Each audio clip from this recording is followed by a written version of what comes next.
Neat కామేజ్ care of all competitive exams లో భాగంగా త్వరలో రాబోతున్న ఇంటర్మీడియట్ ఎగ్జామ్ కి సంబంధించి ఇప్పుడు మన ముందు ముఖాముఖి కార్యక్రమంలో శ్రీ బి దిలీప్ కుమార్ గారు ఉన్నారండి, ప్రముఖ లెక్చరర్. సో ఆయనతో మీ తాలూకా ఏమైనా సందేహాలు, అట్ ద సేమ్ టైం సూచనలు అమూల్యమైనగా మీకు ఇవ్వడం జరుగుతుంది.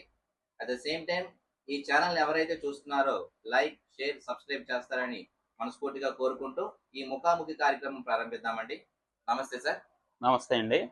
గుడ్ మార్నింగ్ అండి all of you. Sir Dilip గారు, ఫస్ట్ ఇయర్ లో ఏ టాపిక్లు ఉంటాయి, ఎంత వెయిటేజ్ ఉంటుంది, పేపర్ ప్యాటర్న్ ఎలా ఉంటుంది సార్? నమస్తే అండి. ఈ రోజుల్లో కెమిస్ట్రీ అంటే చాలా మంది భయాందోళనతో కూడుకున్నటువంటి సబ్జెక్ట్ గా మొదటి సంవత్సరం చదువుతున్న విద్యార్థులకి సంబంధించి సార్ ఏ టాపిక్లు ఎక్కువ వెయిటేజ్ ఉంటుంది, ముఖ్యంగా అడిగే ప్రశ్నలు ఏమైనా ఉంటే చెప్తారా మా విద్యార్థులకి? తప్పకుండా అండి.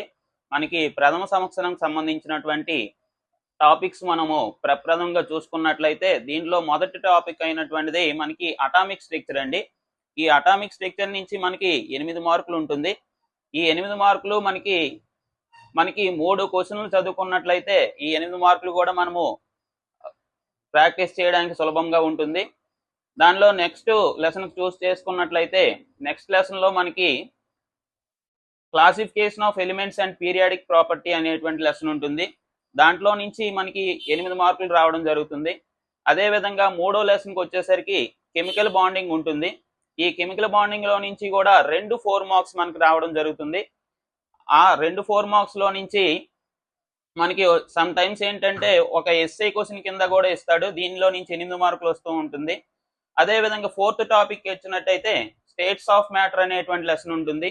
దీంట్లో నుంచి మనకి ఒక 4 ఒక 2 మార్క్స్ అనేటువంటిది ఇవ్వడం జరుగుతుంది. నెక్స్ట్ ఫిఫ్త్ లెసన్కి వచ్చేసరికి మనకి స్టాయికియోమెట్రీ లెసన్ అనేటువంటిది ఉంటుంది. దాంట్లో నుంచి ఒక 4 ఒక 2 మార్క్స్ ఇవ్వడం జరుగుతుంది. అదేవిధంగా మనకి నెక్స్ట్ లెసన్ థెర్మోడైనమిక్స్ అనేటువంటి లెసన్ ఉంటుంది. ఈ థెర్మోడైనమిక్స్ లెసన్లో నుంచి మనకి ఒక 2 మార్క్స్ అయినా ఇవ్వడం జరుగుతుంది, లేదా ఒక 4 మార్క్స్ అయినా ఇవ్వడం జరుగుతుంది. ఈ విధంగా మనకి గత సంవత్సరాల నుంచి పోల్చుకున్నట్లయితే మనకి ఎక్కువగా తరచూ 2 మార్క్స్ అనేటువంటిది ఇవ్వడమే జరుగుతుంది. నెక్స్ట్ లెసన్లోకి వచ్చేసరికి మనకి chemical equilibrium, acid and basis అనేటువంటిది ఉంటుంది. దాంట్లో నుంచి మనకి ఓన్లీ ఒక 4 మార్క్స్ ఒక 2 మార్క్స్ అనేటువంటిది ఇవ్వడం జరుగుతుంది.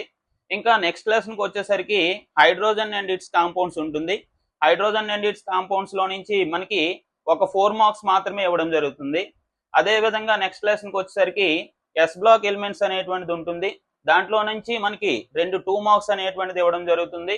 అదేవిధంగా నెక్స్ట్ లెసన్కి వచ్చేసరికి పీ బ్లాక్ ఎలిమెంట్స్లో 13th గ్రూప్ ఎలిమెంట్స్ ఉంటుంది. దాంట్లో నుంచి ఒక 4 మార్క్స్ అనేటువంటిది ఇవ్వడం జరుగుతుంది.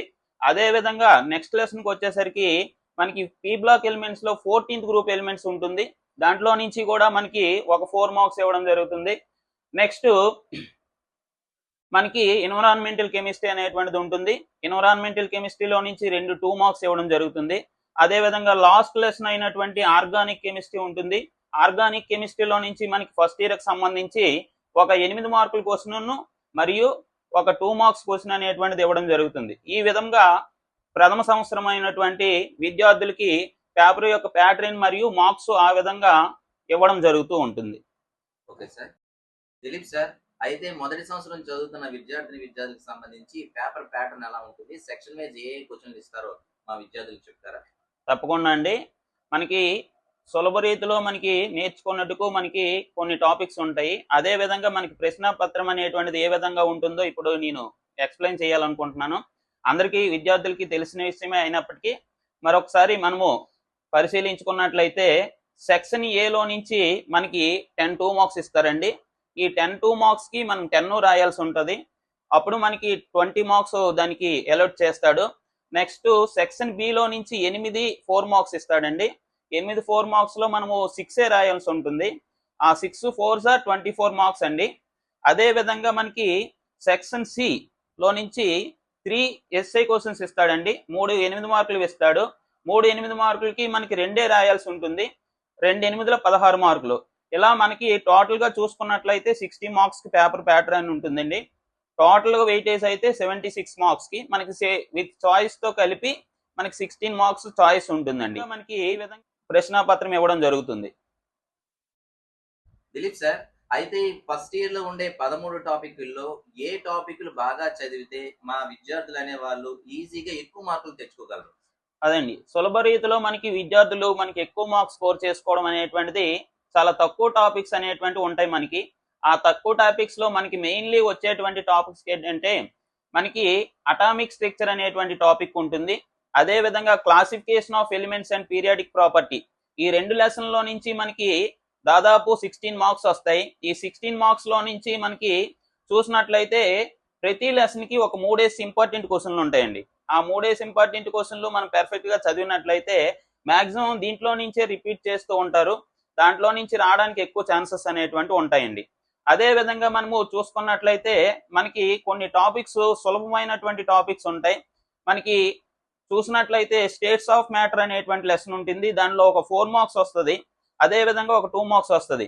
దాంట్లో నుంచి మనం చూసినట్లయితే ఎక్కువగా ఈజీగా ఉండేటువంటి కాన్సెప్ట్స్ అనేటువంటి కొన్ని ఉంటాయి.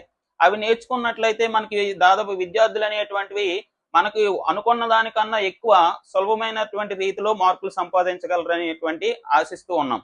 సార్, అయితే ఫస్ట్ ఇయర్ ఎగ్జామ్ రాసే విద్యార్థులు ఈజీగా టైం అడ్జస్ట్మెంట్ తో ఏ విధంగా రాయగలరో కొన్ని సూచనలు చెప్తారా? తప్పకుండా అండి.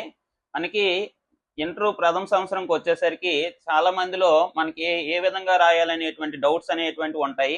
దాంట్లో మనం చూసుకున్నట్లయితే ముందు ఏ క్వశ్చన్స్ అటెంప్ట్ చేయాలి అనేటువంటి డౌట్స్ చాలా మందిలో ఉంటాయి.